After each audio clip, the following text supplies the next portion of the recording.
All right. Well, you have some audience members coming in, so I will start our conversation. Um, my name is Arif Khan. I'm the director of the UNM Art Museum. My pleasure welcoming you all here today. Thank you for taking time in your afternoon to join us.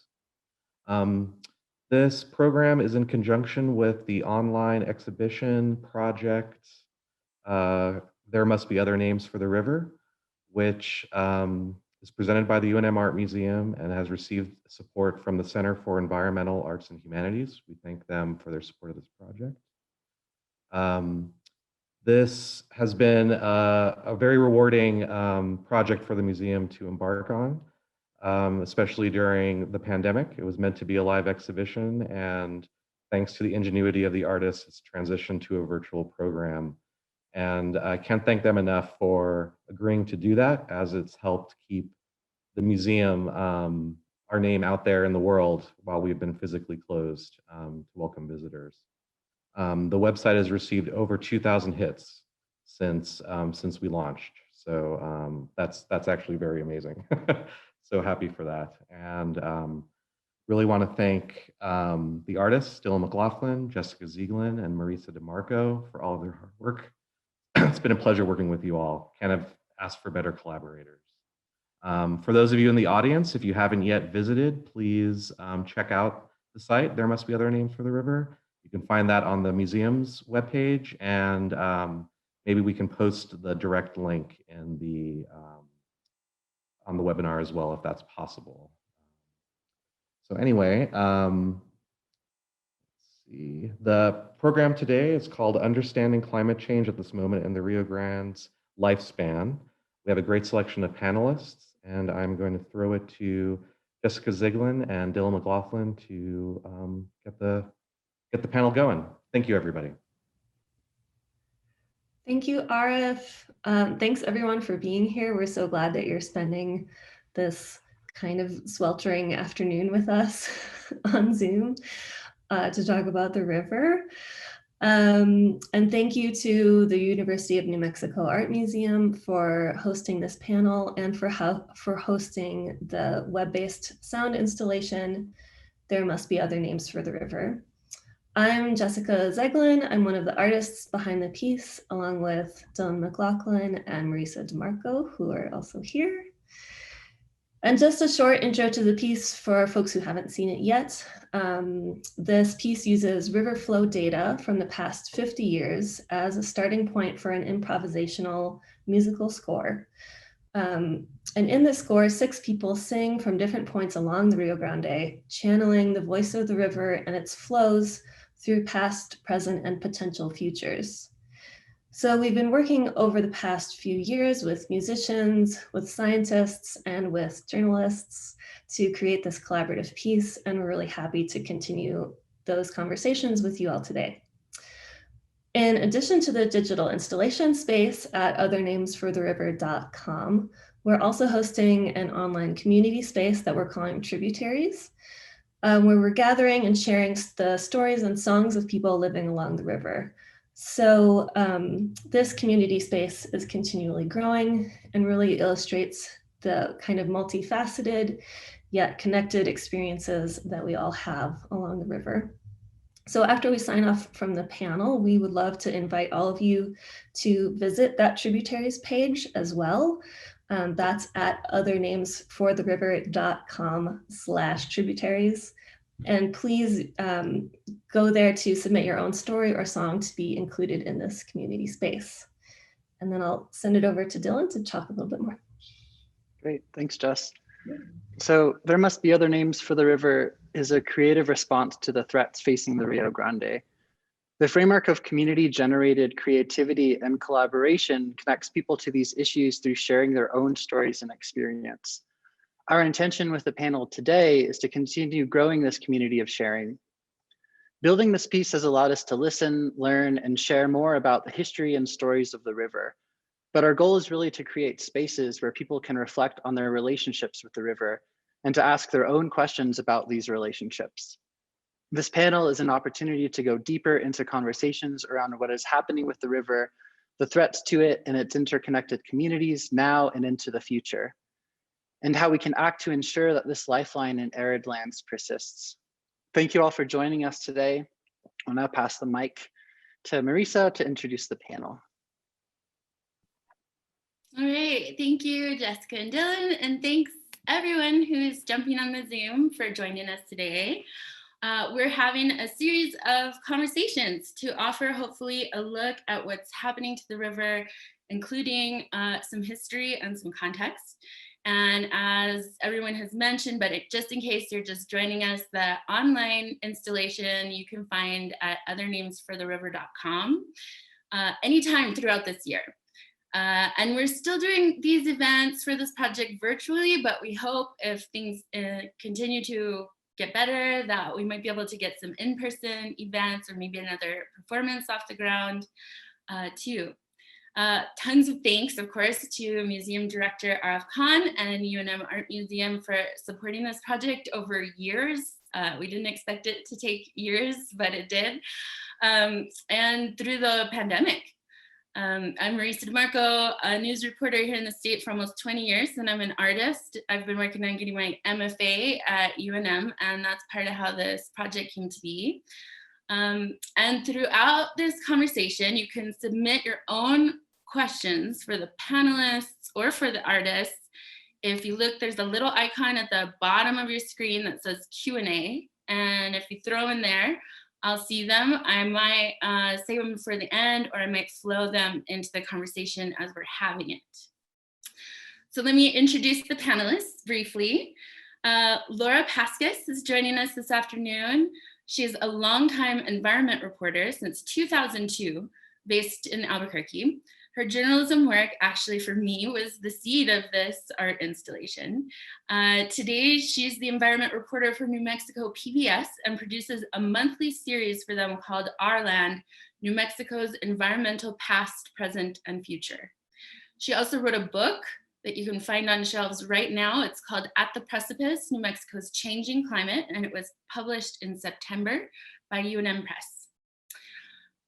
Phoebe Suina helps Native communities and local municipalities address natural and geological hazards and water resources issues through a consensus-based approach that incorporates traditional and local knowledge with science-based planning and engineering. Phoebe is a member of San Felipe and Cochiti Pueblos, and her core values and teachings come from Pueblo perspectives on how to steward and manage the land and natural resources for the health and well-being of the community. Her traditional Pueblo background is complemented by formal training in environmental engineering, project management, and a master's degree from Dartmouth College. She's the founder and owner of High Watermark, which works with tribes and pueblos on environmental policy, land acquisition, planning, and infrastructure. High Watermark also works on helping people understand how governmental policies at the federal, state, and local levels affect tribal communities. And Dagmar Llewellyn is joining us as well. Dagmar has served as a hydrologist and civil engineer in the Water Management Division of the U.S. Bureau of Reclamation Office in Albuquerque since 2010. There, she leads efforts based on the projections of climate change impacts, and she works with stakeholders to build resilience into our management of the water supply, reservoirs, and rivers, with an emphasis on the Rio Grande and Pecos River watersheds. She also contributes her expertise to research and outreach related to water, supply and demand challenges in this region. She's an adjunct faculty at UNM, where she has taught hydrogeology in the civil engineering department, New Mexico water management at the law school, and water resources management in the geography department. Thank you three for being with us today. So I'm going to start with Dagmar. Dagmar, I know I've just been over it a little introducing you, but please describe for us what your job is like, what the nuts and bolts of it are exactly. Sure. Hi. Thanks. Hi. It's a great pleasure to be here, and in honoring this wonderful work that's being presented here.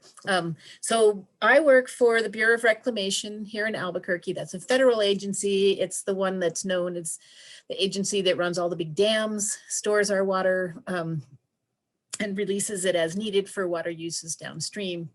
So I work in the Water Management Division, and that's the same place as the people who do the daily operations, who figure out how much water we need for irrigation and for cities and for endangered species compliance to keep the river flowing, those kinds of things. But I have the job, the wonderful job really, of watching that process, watching us work to preserve the endangered species, work on maintenance of the river channel, all of those things, and try to figure out ways to use science to allow us to do our job better or more easily or more efficiently or more inclusively with the community.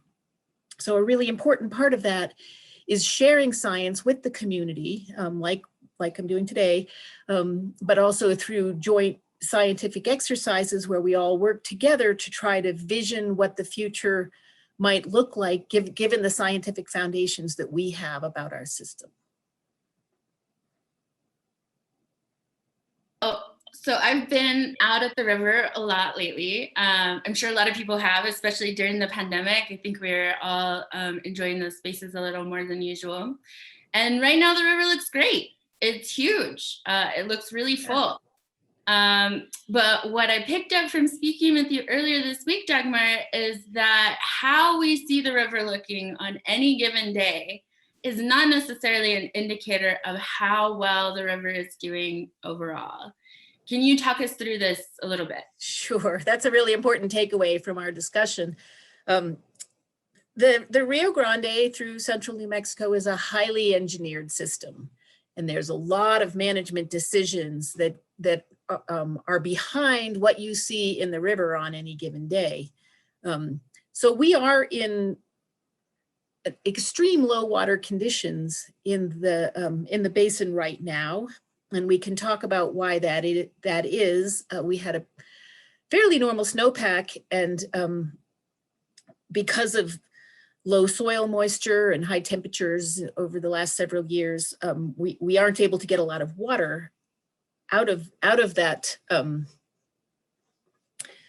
river. But because we had shortage last year as well, the state of New Mexico chose to use some of the water that was in storage, resulting in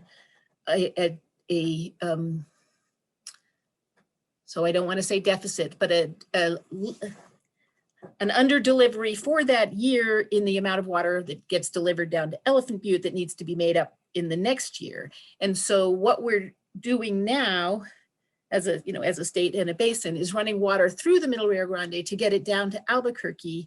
That's the majority of the snowpack that's coming off the mountains. And we're not storing that water in reservoirs to use through the Middle Rio Grande over the course of the summer. Yeah, so as we're thinking about it, so the headwaters of the river, they start in the San Juan Mountains, and it snows up there, right, all winter long. And so when you're saying that there was normal snowpack in the winter, it's like we got the amount of snow that you might need for a good year for the river, right? Like we had that amount of snow. But something happens, right, that makes it so that we don't end up actually getting that water into the river. What is it that how does climate change impact that? So that is a classic indicator of what we call global change type drought. So when we think of drought, most people understand the term drought to mean we didn't get a lot of rain, right? Or a lot of snow. We didn't get precipitation. And global change type drought is different in that it's the factors that suck the water out of our supply rather than what put into our supply that give us a shortage, right? So in this case, the snowpack that we had was a little bit above the last 30-year average up in the San Juan Mountains, but the soils were really dry from past both low precipitation in the valleys and high temperatures over the last several years. And so a lot of that water was was sucked out. The plants also along the riparian corridor were extra thirsty, right? So more water goes to them. And then of course, you know, Colorado takes what it's allocated out of the compact as well. And the structure of the compact, it's set up so that if there's a low supply in the index gauges that determine how much Colorado can use, then the proportion that it has to deliver to New Mexico is also lower. And the same thing is true for what New Mexico delivers to Texas. The proportion is lower for the lower supplies. So there's a lot of complex relationships behind that, both man-made and legal, and then physical changes.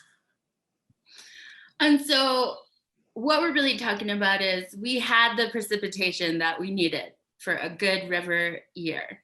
But because everything is so dry and hot, we didn't end up with that amount of water in the river, right? It didn't result in the kind of water flows that you would normally expect. And that's a result of climate change. Or isn't resulting in, because this is happening now. And it's what we would have expected in the past. Laura knows what I'm going to say. I would want to get away from use of the word normal, because the challenge that we have from climate change, and you know, when I was on our land talking with Laura, we spent a bunch of time on this, is that the challenge for management now is that we're losing the whole concept of normal. We don't have a normal anymore. We have a constantly changing system.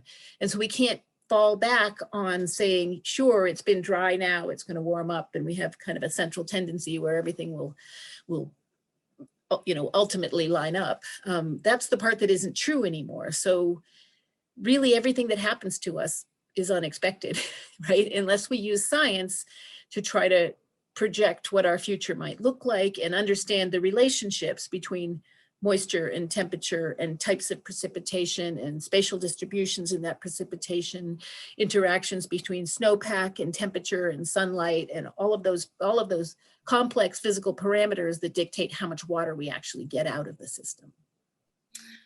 Yeah, and I know as you manage the water, you're trying to keep things tenable for the fish and plants and wildlife that live along the river. But do you think sometimes that also prevents people from seeing in their own lives the impacts of climate change? Like it actually serves as a buffer so they're not engaging with this problem. That is a really good point. There was a paper maybe a decade ago or so ago by a UNM professor, Cliff Dahm, who was noting the ways that the actions behind the scenes of the federal and state agencies who manage water that keep things flowing, that, you know, when we don't have water in the stream, find some water that we might be able to lease from somebody who owns it in a reservoir, run it down the system so that to the public, it looks like everything's normal, everything's fine, like the Rio Grande looks now. And it sort of shields them from the impacts that really are going on already, but we've been covering up, can lead to a problem where suddenly when we sort of reach our resilience limits on being able to sort of fill in the gaps when there's holes in the system, can come as a surprise to people and make people think that we aren't doing anything after all. And so again, I think that this kind of outreach, the kind of discussions that we're having today, the community interaction, and then especially the use of art and storytelling, including Native American storytelling to tell these stories about the things that are happening, can be really important in community engagement. And so as you talk about, if you're unable to manage the water in the way in the future that people have come to expect, where they're always able to see a pretty full river and maybe they don't think climate change is impacting their area so much, if you're unable to mitigate that and we start having more stretches of dry river for longer, what does that mean for people? I know researchers are suggesting farmers who use this river water might not want to plant crops this year. That's one impact. What are some other impacts that we're going to start seeing? Right, sure. We will likely see a year with a lot of drying, and maybe drying in places where we haven't seen it before. We don't know if it's going to dry in Albuquerque. We've always tried to prevent that because there's a lot of fisheries, fish and birds and key species that we like to keep alive in that reach, and we try hard to maintain that, but the flows might be lower than they have been in the past. Again, farmers have been warned to not plant annual crops. There's a lot of alfalfa in the valley that's already planted, but people who plant the row crops might be advised to not do that because there might not be a full supply this year. So it's generally incremental, but we're starting to see that impacts that we've protected against in the past, we're starting to see now. And yeah, we'll see to the degree to which that increases in the future. Our hope is that as we start to recognize it as a community, we make collective value choices to help us plan for these things and have a sense for the kinds of changes that are coming in the future, so that they don't take us by surprise, and it's the community at large that has input into how we react to those things, and what we choose to preserve and protect. All right, thank you, Dagmar. We do have some questions rolling in, but first I want to go to Phoebe.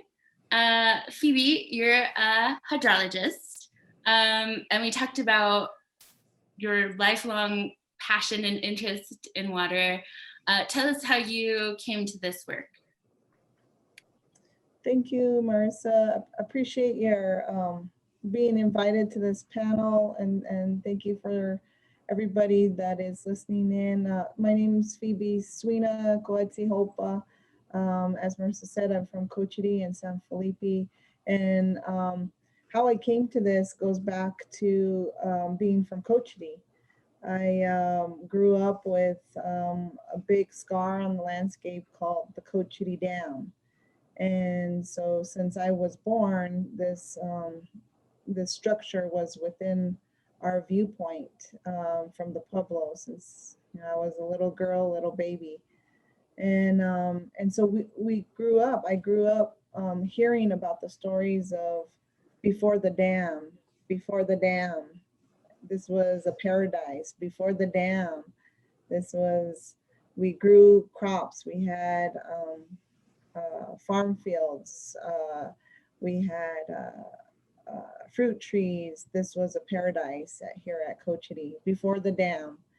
So as I grew up going to school, I knew I wanted to do some type of engineering, and I actually, Professor Cliff Dahm was actually one of my mentors in high school. So I've known him, since I was in high school for decades, and I respect a lot of his work. And he'll probably come up later on, but he's one of the ones that has introduced me to water and streams and the interconnection between surface, subsurface, and since I was in high school. And so you go out to college, you come back. When I came back, I learned more about Cochiti, the Cochiti Dam, and how from a policy perspective, from a legal perspective, a flood control act that was passed in Congress, to what happened during the evolution, the planning, the engineering, the design, the promises, the handshakes, the verbal promises to the Pueblo, to the leadership of the Pueblo, and then also the cultural aspects regarding the project in itself. And all through all of those, Dagmar referred to it as stories. They're data points. They're essential milestones in this landscape. And sometimes when we refer to it, what my grandpa told me in a story, to me, it's actual history, it's fact. So just because it's orally passed down doesn't mean that it doesn't have that validity. And so I wanted to just nail that early on, is because a lot of what I know about our landscape and I know about the water is embedded in those lessons, that knowledge, and that expertise that has been passed down since time immemorial. So as I learned about these lessons, this knowledge of what the landscape was, I also understood going out to school, we didn't have somebody on Cochiti's side or from Cochiti's perspective, knowing how to look at a set of engineering drawings, knowing what CFS meant, and being able to talk that language. We had people that understood all of this other data that's been passed down since time immemorial to try to explain why, no, don't put the lake here or don't put the dam here. But that language that was really necessary in order to get through to the Army Corps of Engineers or through to the policymakers or the representatives and senators in Congress was to speak this language called engineering. So that's what prompted me to get my degree, to hopefully in the future have that ability to be at the table and understand what the data that has been conveyed through an unwritten medium called CARIS, and then also be able to, in essence, translate that to the engineers, translate that to the policymakers. So that's really for me. And then, I've had mentors like Cliff Daum who have really delved into the science, delved into the details about the hyporheic zone as one of his main focuses of study throughout the years. And so with all of that, learning and trying to integrate all this input to try to see how we can make better decisions, better management decisions based upon data. Do we make it based upon, I heard earlier, we're looking at 50 years of flow data, 50 years of data. Do we make decisions based on 50 years of data, or do we make decisions based on thousands of years of data? That is unwritten, but it is still alive and it's still accessible by those that speak that language. So that's where, I guess, for me, Marisa, I think I've come to this point of my life and just trying my best, not for me, not for me in my lifetime, but for those that are yet to be born, for my kids that are born, and then the future generations. Yeah, thank you for that, Phoebe.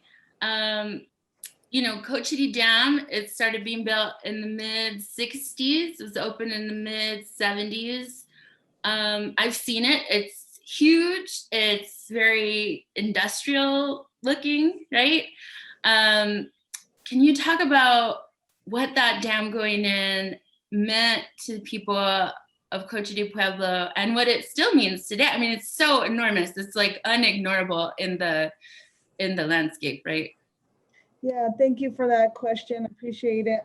And I'm going to date myself here. So, I don't know. It was, like you said, in the mid 70s. I was born in 1976. So I don't know a Cochiti without the dam. And so to answer your question is, a lot of what I understand, we lost a lot of language. We lost a lot of ways of life of a Cochiti person because of the dam. And it impacted our ability to farm. It impacted, and as agricultural people, Pueblo people are agricultural people, we grow essential crops that we use every day for our way of life. And so in the English language or Western society, we call it religion. And there's this concept of being able to practice your religion and that's supported.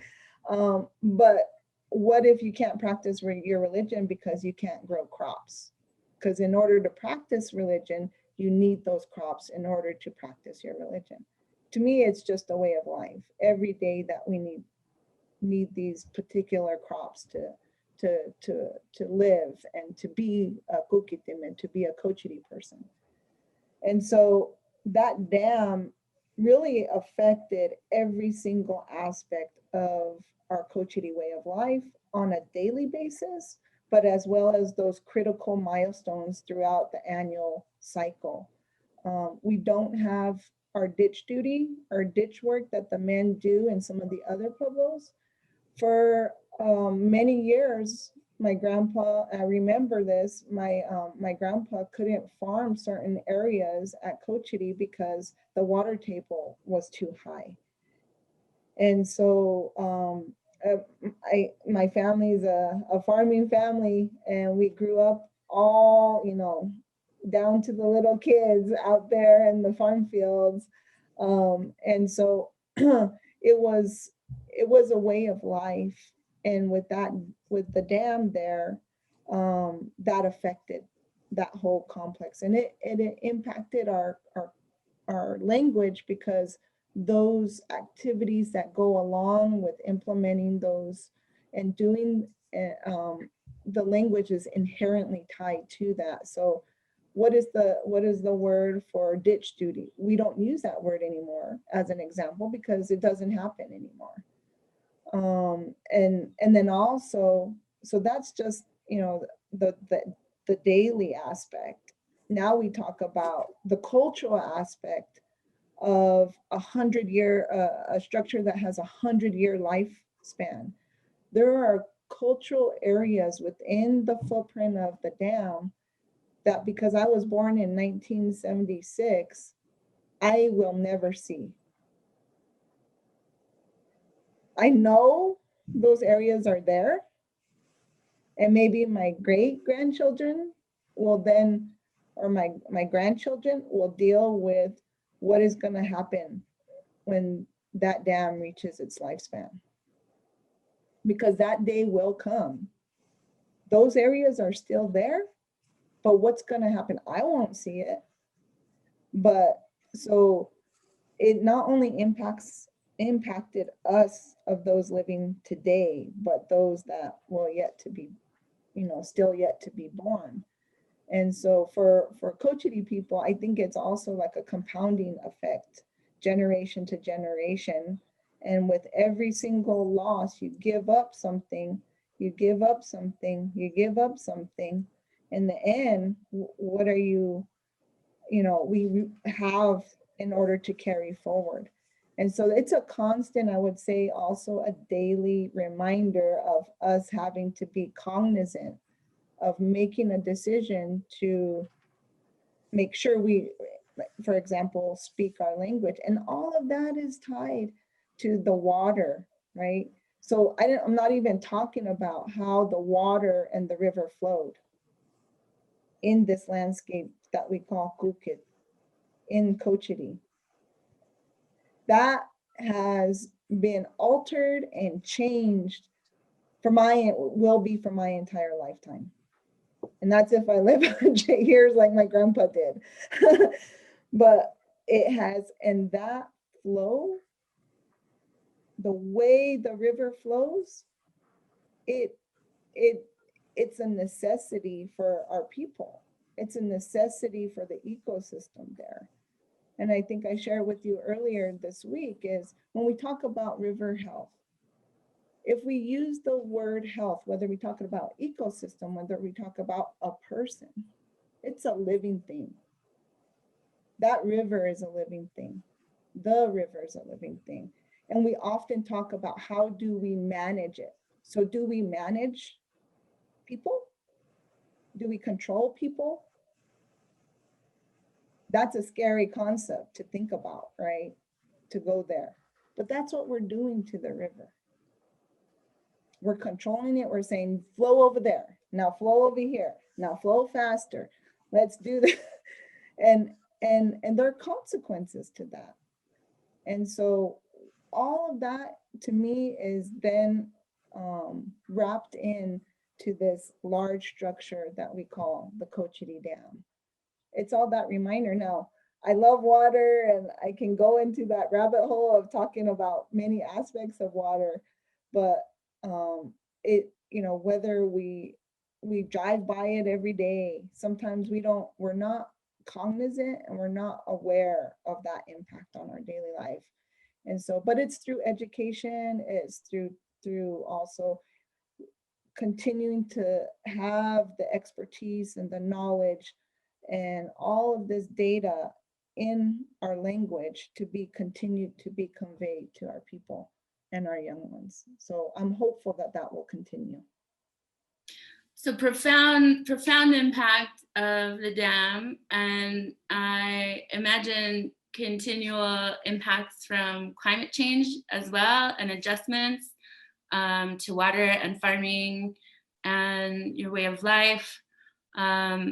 There's a really complicated system of management, right? You were just talking about managing the river, and compacts and laws. There's agreements, governing the river and the river water. Do the tribal governments and tribes have a voice in how this happens?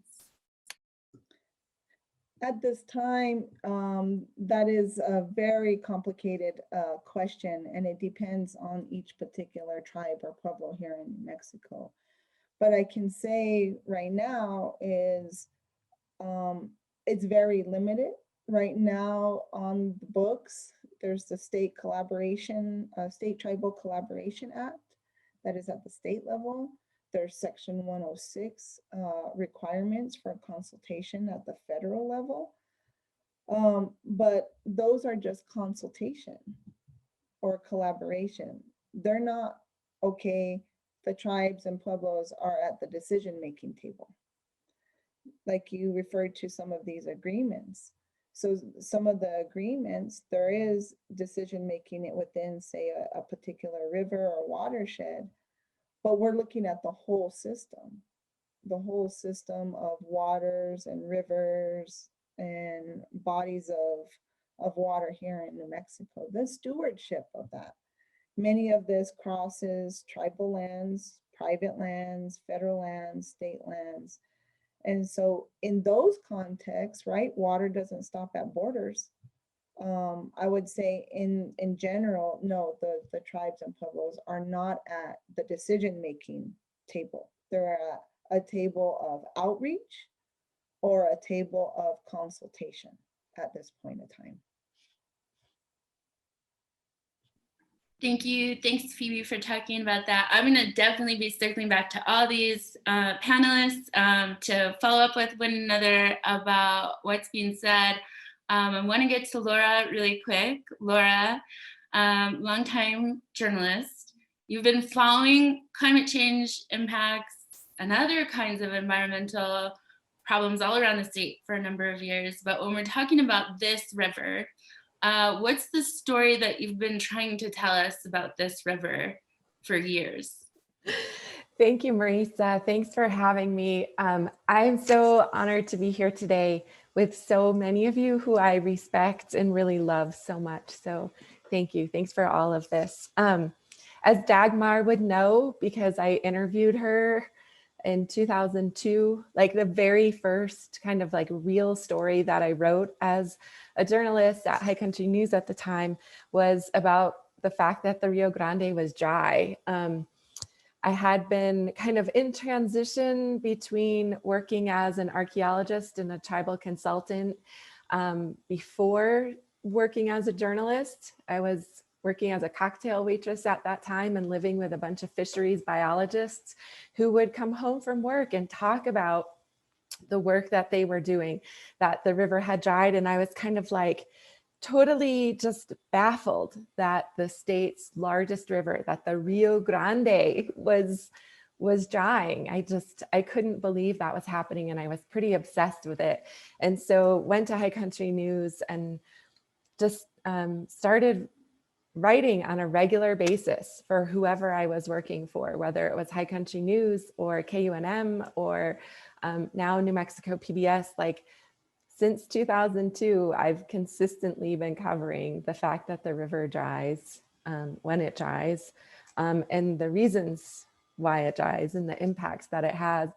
And, you know, I feel like what you all have done with this project is such a huge leap forward in terms of helping people understand that this is happening, reaching different and new audiences, and helping people kind of resonate with this issue in an emotional way, because Dagmar has done an incredible job throughout her career of communicating the science of what's happening.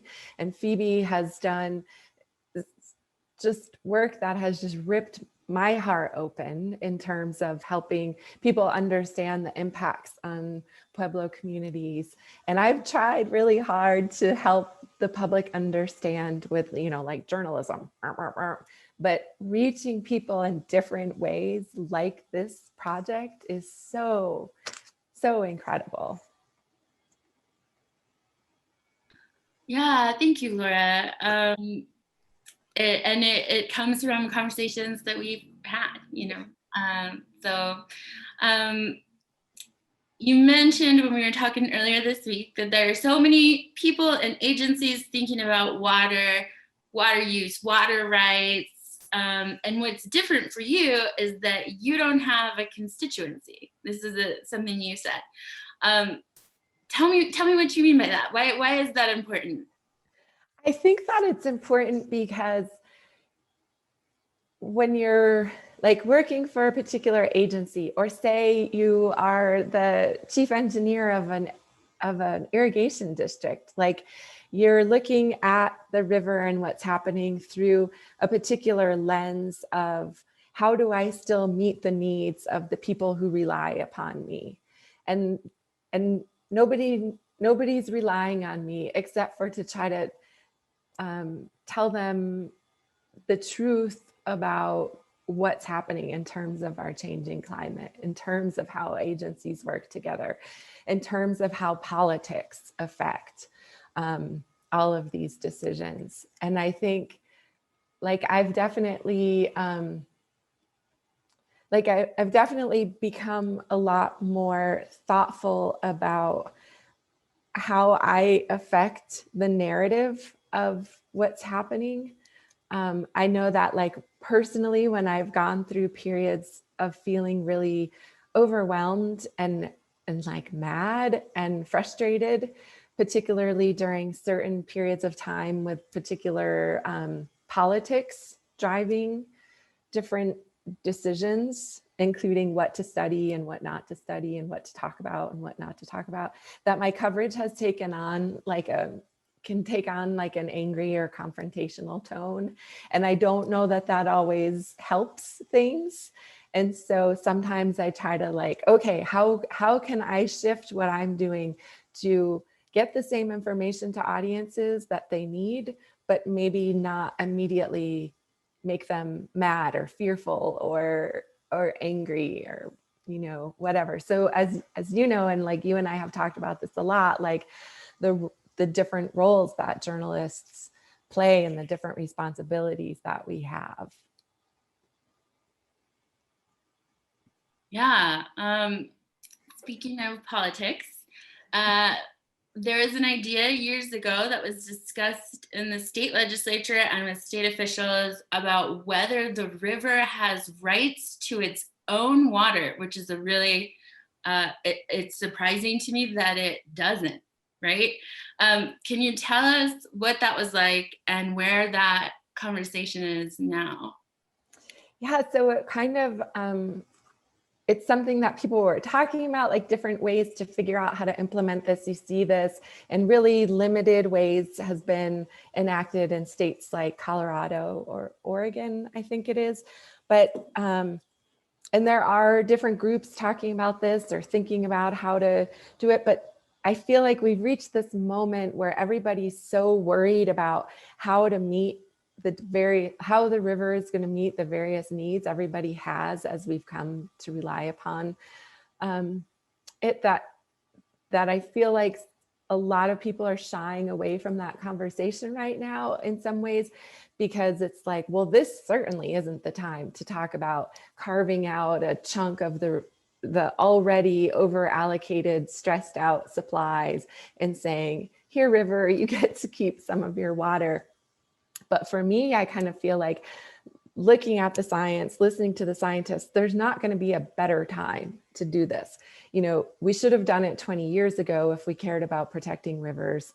And so it is not going to get any easier. So for me, recognizing the various challenges, for me, I'm like, no, this needs to be something discussed in the next legislative session. We need to be working on this faster than ever before. And I recognize that it's complicated and it's hard, but it's never going to be any easier. You also spoke about how, as a culture, we're facing this big question, and this is how you framed it. We need to decide if we only want rivers to serve us, or if we want to be in community with them, right? So say I hear that and I think, okay, I want to be in community with the river, right? What does that mean? How do you do that? Yeah. So for me, as somebody who's not from New Mexico, for me, that looks like learning as much as I can about the Rio Grande and the history of how it has been managed and the infrastructure that is built all around it and the ways that we rely upon it, and recognizing the river for what it is outside of who I am, that it is a home for cottonwood forests, that it's home for all these various species, that it is a being that deserves its own existence outside of who I am and what I want from it as a person who lives in Albuquerque. And I think that that sense of community can look lots of different ways. You know, I've known Phoebe for a long time and have really appreciated all that I've learned from her and other various friends who are from New Mexico and have deep, long histories here. So I think it can look different ways, from all the way from going to the bosque and appreciating that place for what it is, to becoming an advocate for that river, and ensuring that it's a part of daily conversations, that it's a part of political conversations, that we're really talking seriously about the long-term survival of that river as its own being, not being just sad that a farmer this year is being asked to fallow their fields or that sort of thing, but understanding that there is a greater wrong that's happening when we as a society are okay with the Rio Grande drying up for these big long stretches. Yeah, and you know, in political cycles, you know, and we both end up covering local and state elections quite a bit in our jobs. I often don't hear this talked about with any specificity, not just the Rio Grande, but just water resources around the state, right? So it's interesting to think about, like, what does it look like to ask politicians to start putting emphasis on this, to start making plans around this, open public plans, as the need becomes increasing, right? Even if it's, as we were talking about with Dagmar, even if it looks like the river is doing great, you know, really surprising things are happening from year to year now. Normal is gone. Everybody's just responding to this system that's kind of out of whack, right? So how do we get emphasis and ask these questions, the right questions, to figure out how to start changing this, right? And what do you think those questions are? Yeah, that's a great question. Thank you for asking that. I think we're really lucky here in New Mexico that politics is accessible, right? So for like river issues, no matter what community you live in, your mayors, if you're like in Clovis, y'all better be talking about your dropping groundwater levels. If you're here in Albuquerque, you better be talking, Mayor Keller better be talking about protection of the river. If you're on the Interstate Stream Commission, which is positions are appointed by the governor, they'll better be talking about water planning. And if you're a state legislator, you better be listening to your constituency about funding for water planning. So there's all these different levels at which we all have access to these different politicians. And there are questions that we can be asking them during the campaign cycle when if you are a New Mexico lawmaker or politician and you're not talking about water, no matter what community you are in, you are failing the people you represent. And so really being, holding those people who are running, holding their feet to the fire, so to speak, during the campaign season, and then keeping up with them all the time. The legislature, we're really lucky in many ways to have a citizen legislature. They're extremely accessible. And, they hear from various industries and various, there's all kinds of registered lobbyists out there. And so those citizen legislators need to hear your opinions, your expertise, your desires for the future of New Mexico. And there's so many things that the legislature can do. One of the things that I'm just blown away by is how little we spend in New Mexico on water planning. And that's not to say that there aren't people at these state agencies who are working so hard on this and want to be doing this stuff. But I don't feel like the legislature has taken water planning seriously at all. Yeah, and talking about water planning, we'll go back to Dagmar.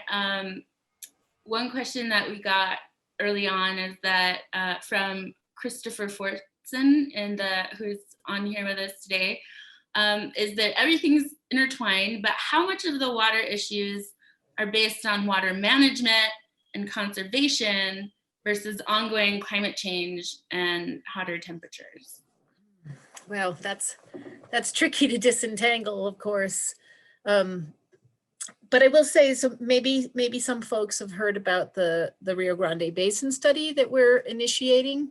And the first thing we're trying to do in that real collaborative planning effort about the future of the basin is to develop projections of future water supply and demand that we run through our models using current development conditions, current population, current irrigated acreage, everything the same as it is today, so that into the future we can see what kind of impacts we're expecting just from the changing climate. Some people have done these things, including population growth as well, but I say that's one of the variables that we have some control over, and therefore it shouldn't be in that. So that will help us disentangle those pieces moving forward, right? To get us to where we are today, we planned our water infrastructure in a highly variable system to begin with. And it took us, you can see the temperatures steadily going up since the 1970s, but it took us a while to be certain that the changes in our water supply are actually exiting sort of the background range of variability, because there's been terrible mega droughts through the history of this basin, right? And then there's been enormous floods. But we're now confident that there is a trend in the background drivers of the hydrologic cycle, and therefore we're confident that there's a background trend going on in the system as well. But disentangling it from what we've done to the river is hard, because we changed the structure of the river, and we changed where the water goes, and so it's a little bit hard to stop. Okay. Sorry. It's really hard to disentangle and figure out if we were back in the the climate that we had in the 1500s and we had the current development, what would it look like? But it is something that we could model potentially. We have paleoclimate information that tells us what the water supply was back in the droughts that we had in those times, and could compare sort of the responses in the community then to how it would play out today, right? Those are things that we can do with models, and that's why computer models are such an important part of our planning process. So that is something that we could look at, but I can't really disentangle it for you right here and now, but just saying that as we move into the future, that is what we're trying to do. And I'll just remind everybody, if you want to submit a question for the panelists or for the artists, there's a little icon at the bottom of your screen that says Q&A. You can throw them in there, and I'll be putting them to the panelists. Dagmar, I wanted to ask you also, as we were listening to Phoebe talk, Phoebe was talking about, there's consultation, there's outreach with pueblos and tribal communities. I know outreach is part of the work that you do as well, but there's maybe not always seats at the decision-making table, right? Which is an important factor in what we're talking about. What came to your mind as you were thinking about that? Because this is related to your work.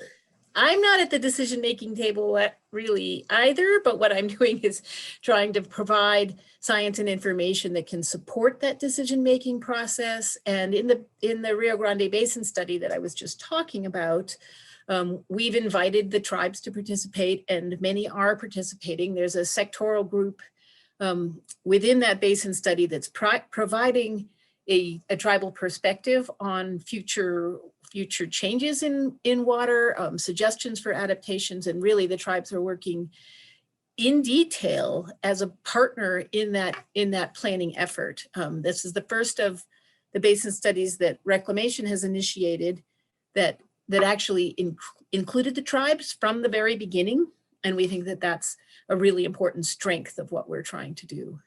Again, we're not making decisions, but we affect decisions in that we as a community select what kind of future we're going to envision and model and provide information about to decision makers. And I also want to get back to another point about, we have severe drought sometimes, right? Like there are normal cycles, there are ups and downs for the river. And I think some of the questions that we've gotten are in the little Q&A tab are somewhat related to that. But there's something different happening right now, right? Phoebe, I think you talked about there's ups and downs, but it's all a question of balance and avoiding extremes, right? What can be done when we're in an extreme circumstance? I guess, okay, I'm gonna make this question a little better. Do you think, Phoebe, that we're in an extreme time, we're in a time of extremes? And then if so, how do we work to restore balance, which can still include ups and downs, right? Absolutely. So, going through engineering school and everything, we learn, about the scenario, right? So there's a system, and whether it's in electrical engineering or other types of engineering, we learn about graphing this nodal system. Well, what does that look like, right? That looks like, if it goes this way, it's a river, right? So that system, though, as we learn in school, or we can model through computer models, right? It has an equilibrium normally across the zero axis, right? So it goes up and down. So you're always going to have ups, you're always going to have downs. And as we learn in our computer modeling classes, you hit this system, right? And it goes up here, and then it has to, but it's all going to come back into some type of equilibrium. So if you do have super hot, you're going to have super cold, because there is some type of equilibrium in the system. So I'm going to this question to answer this question is, so over time and in, say, I'm just going to take the last 100 years, there have been so many impacts to this system, and we have not seen the effect back to an equilibrium after one jar to the system. We jar the system, and then before we can actually see it come back into some type of equilibrium, it's already being changed again. It's being changed again. And so back to that balance, I think the river's out of whack. The entire globe is out of whack, out of that balance. And so it's something that I think, to your question is, I think right now we are seeing, you know, there is no normal anymore, because we're not giving the system time to find what have we done to the system. If we all stop now, what have we done to the system? And we've just lived through one of those, I would say, opportunities to see what we've done to the system through COVID, right? We all had to hunker down, stay at home. What is the, you know, but in essence, that ended up also becoming a change to the system, because we weren't doing our normal things as we've all evolved to, you know, driving around here and there. So, so I guess my long story to a short response is, I think we are going to continue to see an evolving system of highs and lows, and it's going to be dramatic. And that's, and I'll go back to our lessons from, you know, way back since time immemorial is, they have said, you know, we're going to see these extremes if we do not keep a system in balance. So just like farming, I'll go back to farming. I'm a farmer, so we go back to farming. You know, some years are great crops and some years are not. But what that tells us as Pueblo people, and as the lessons have been shared with us, is we live in a system that needs balance. We can't have too much, because then that means at some point we're going to have too little. And too little, if we go to these extremes, can have dire physical consequences, life and death issues. So our I guess mission, or our objective, is to ensure that we have a system that will be up and down, but that it's not on extremes. And so what is our impact? Our daily decisions, our big policy decisions, how does that impact that system? Are we impacting it to create those extremes? And so even, you know, I think to a lot of kind of the environmental movements of, you know, kind of knee-jerk reactions, right? We want to protect the environment. But just as, and I take this story from the Pueblo Revolt days. For many years, when the Spanish first came to this land, our people learned how to use the tools that the Spanish brought for farming. When we had the Pueblo Revolt, some of our leadership say, we don't want anything associated to the Europeans that were here. Throw away those tools. Don't use those tools. But it was such a dramatic knee-jerk reaction that, well, we had spent a couple of generations learning how to use those tools, and then to not use it, we had lack of food because we just threw away the tools, and now we didn't know how to farm with just how we used to farm. So we also have to, I think, in terms of balance, also be careful about having those knee-jerk reactions to the other side and do a slow pullback to ensure that we have this balance in this equilibrium. And I think I look at when I make decisions, if it seems easy, I'm like, whoa, whoa, whoa. Maybe let's think about this. And that goes back to those lessons too from the elders, is the easy path to get from A to B may not be the right path. When we prepare for something, for a dance or a big event, usually we have 4 days of preparation. We can't just like show up and it be done. But often we expect that, like, what's the easy answer to create the balance? The answer is there is no easy answer if we want to do something resiliently and something that can be long-term. Thank you, Phoebe.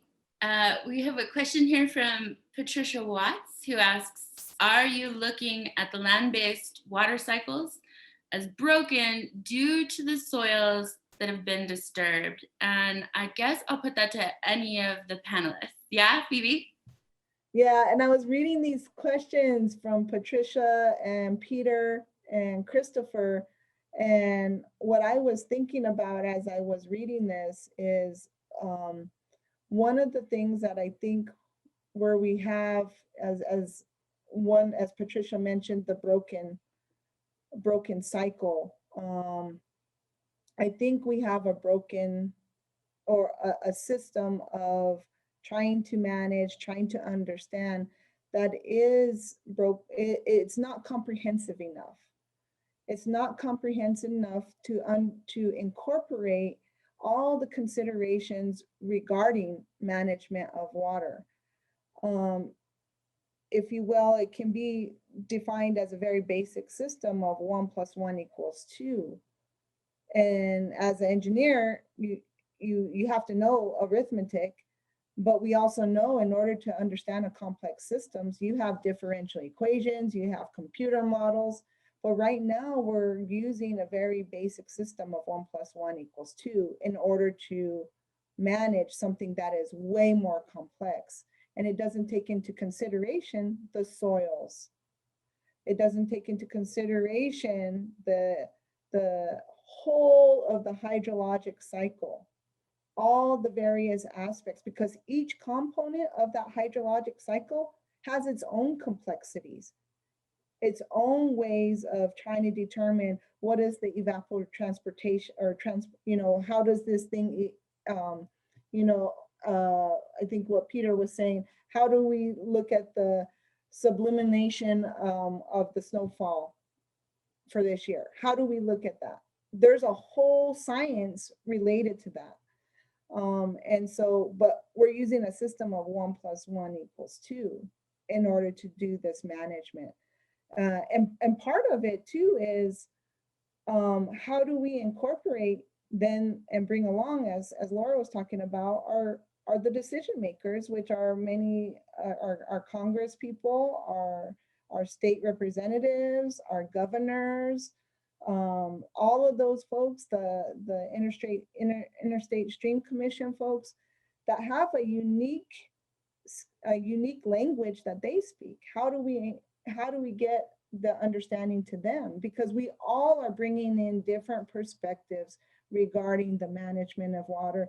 And unfortunately, right now we have a very basic system, and that basic system is also further concreted in the agreements and the laws and policies that we currently have.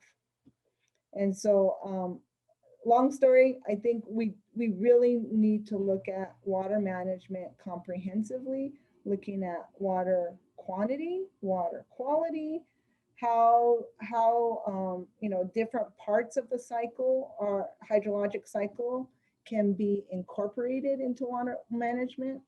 I often have told my kids, we irrigated our cornfield this past weekend. The water comes.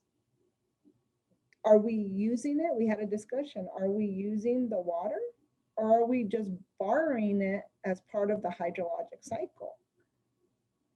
And my daughter said, oh, well, we're using it, but it's going to then be in this next form and then this next form.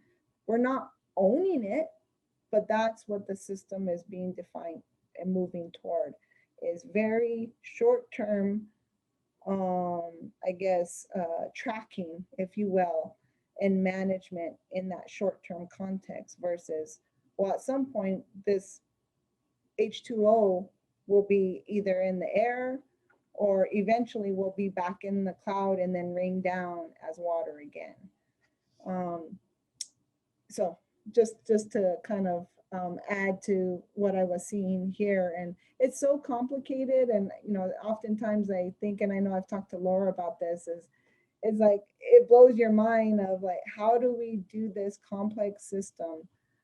But again, it's not something like, even if we solve the puzzle tomorrow, we're still going to have to work on it.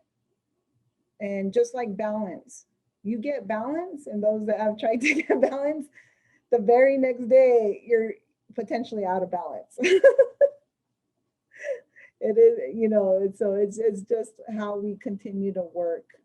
And even if we get that balance, we're going to still have to work on it the next day. Yeah, Laura, you know, having covered politics, I spoke with Lana Atkinson from UNM a couple of times in the course of covering elections, and she says that really the topics that are up for discussion among the general public are generally driven by campaigns, right? So the campaigns really kind of set the agenda of what we're talking about, which might be why we don't see water issues in New Mexico in the conversation, right? So, and we've been talking today also about systems being out of balance, as evidenced by the health of the river, but also indicated potentially by the global pandemic we just experienced, right? But you also talked about this time as being one of hope for you, that you have some optimism. What is your optimism, Laura? I do, and maybe that's because during the pandemic, I was so deliberate about who I was communicating with. So maybe that sort of, you know, throws off my optimism. But I feel like in New Mexico, like New Mexico's challenges are great, right? We always talk about that, especially as journalists, whether it's criminal justice or the environment or politics, like we have all these challenges. But the thing that I love most of all about New Mexico is we all know each other. And if we don't exactly know each other, we have friends or family who know each other. We're all connected in this state in this really special way, I think. And I think, you know, we can have our differences, and maybe there are some people out there who genuinely do not care about other people. But I feel like by and large, New Mexicans want to take care of one another. And I think that that's in some ways why New Mexico was more successful in some ways than other states in addressing the pandemic. And certainly I saw this in watching how the Pueblo communities, you know, shut down, protected one another, protected their elders.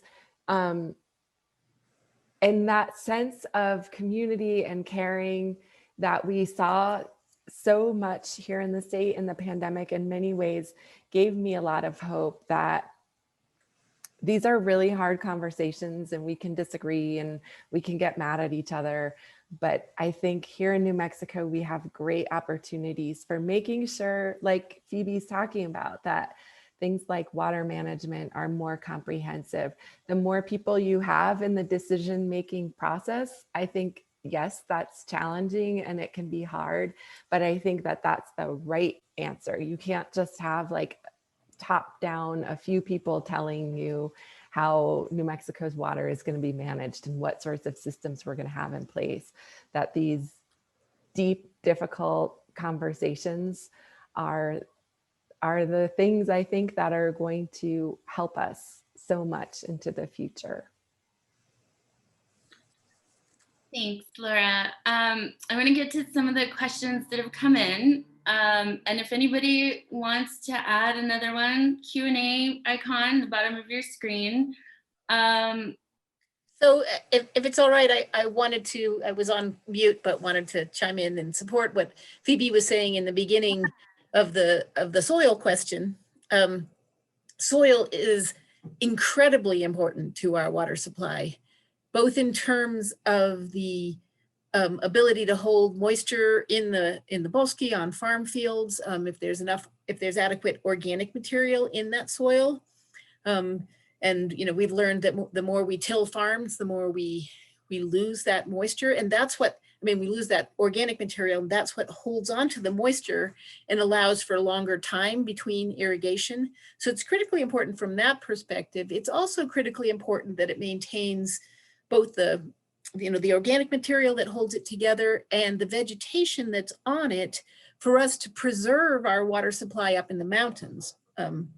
So if we overgraze and lose our vegetation and have the big spring winds that we always seem to have here in New Mexico, that can put a lot of dust on top of our snowpack. And then when the sunlight shines on that dust, then we lose our snowpack directly into the atmosphere rather than as it running off across the land into our stream flow. And so very directly, the health of our soil throughout the areas surrounding the San Juan and Sangre de Cristo Mountains is critically important to us actually having a water supply in the first place. And then once we get it down into the valley, our ability to use it and maintain it rather than just, again, lose it to the atmosphere because our soils don't have the capability of holding on to it. So whoever asked that question is onto something really important. Yeah, the relationship between soil health and river health and river basins health, right? We also have a question here about the dew point in relation to climate change over the last 20 years. Patricia Watts is asking, are you measuring and monitoring the dew point in relation to climate change over the last 2 decades? Absolutely, that's something that the meteorologists keep a record of.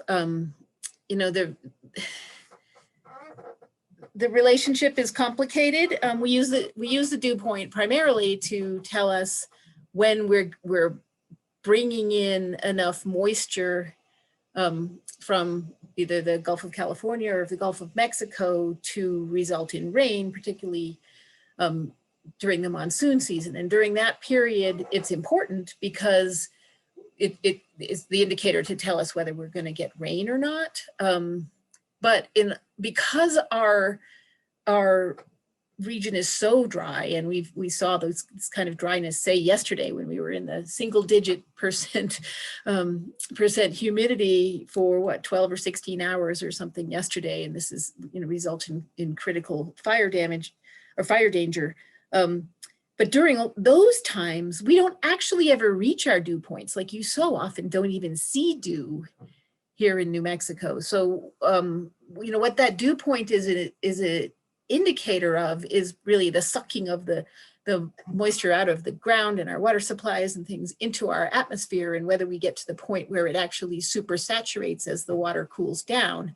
But if we don't have enough moisture in the atmosphere to ever get there, then it isn't really telling us anything new, except for that we're really dry, right?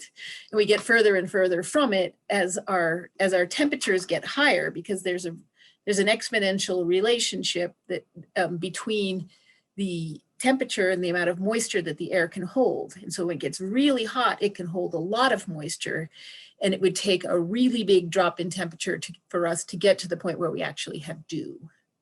So that's one of the factors in a complex relationship. We are using it in a research project that I'm involved in with the National Center for Atmospheric Research. We're using this low-level moisture component, which is related to the dew point, to try to run sort of future scenarios through our global climate models to see what we think might happen to the monsoons in the future. And that's turned out to be the key indicator for the future of the monsoons. We've found some really interesting research. We haven't published it yet, since we're still checking it and cross-checking with what's happening in Arizona and a number of other things. But we had some fairly robust signals in the beginning that we could be seeing a decrease in the amount of moisture that we get from the monsoons from now till about 2040. And then sometime during the 2040s, that that monsoon, the amount of moisture from both the frequency and the intensity of the monsoons will go up pretty dramatically. That's what these forecasts are saying. And I think it's worth exploring quite a bit more, because what that says is that might be a supply that can help with our water supply situation in the future. And it makes some sort of sense that that might happen ultimately, because when the oceans are warmer, if we still have monsoon flows, meaning we're sucking moisture in from those oceans, and it's moister, and it's therefore closer to the dew point, right? So where it actually can condense, then we actually have water supply that we can use. So it's an important parameter in a lot of different ways, but especially in the monsoon, when we actually approach the point where we can have dew or rain, right? When we get so that we supersaturate our air. So Dagmar, you look at projections, that's part of your work. Do you think the way we manage this water now fits with the pace of climate change? I think it's clear that okay, I'll step back to say, we've always had an extremely variable water supply in New Mexico, and we've always employed an awful lot of creativity to distribute the water that we have, historically in ways that are equitable at a local scale, moving into setting up legal structures for how we distribute it throughout the state later on. So we've always dealt with these kinds of challenges. So what we're talking about now, to some degree, is more of the same. We need to continue to come together as a community, and we need to collaborate and explore new ideas about how to thrive into the future. That being said, it is increasingly challenging, and we're going to have more and more,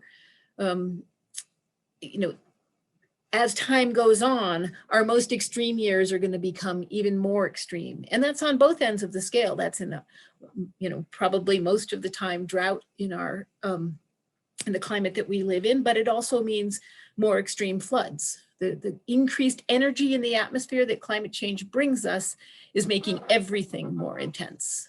So that's why, when I answer another one of these questions here, what can we all do? Well, we can inform ourselves by attending events like this, like you're doing now, so that we can make these kinds of decisions about how to thrive into the future and what kind of trade-offs that we want to make as a community, rather than, sort of relying on water management agencies to make that in, back rooms somewhere, right?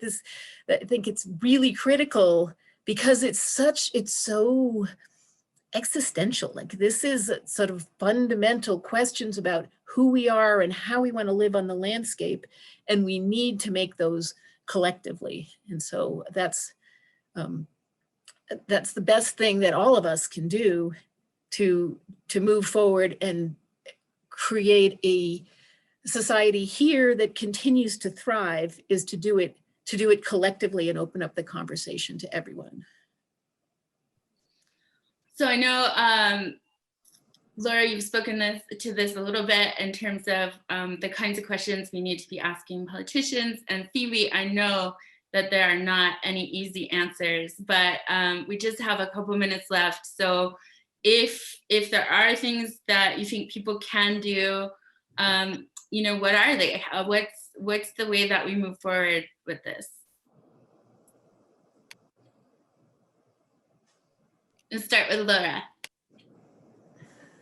So I think one way is like Dagmar has said, continuing to have these conversations. I think that we should all be asking our elected officials or decision makers, what they know and understand about climate change, offer them resources if they need them. I'm always happy when anybody is covering climate change in New Mexico, but that needs to be happening more and more often across more beats. It shouldn't just be an environment story, it's an economic story. It's could be a sports story. I mean, it affects all of our lives. And the more that these issues are in the media, the more elected leaders have to talk about them. The more journalists who pick up the phone and ask, you know, Mayor Keller, the governor, whomever, about these various issues, the better that is for the public and for future campaigns and conversations and policies.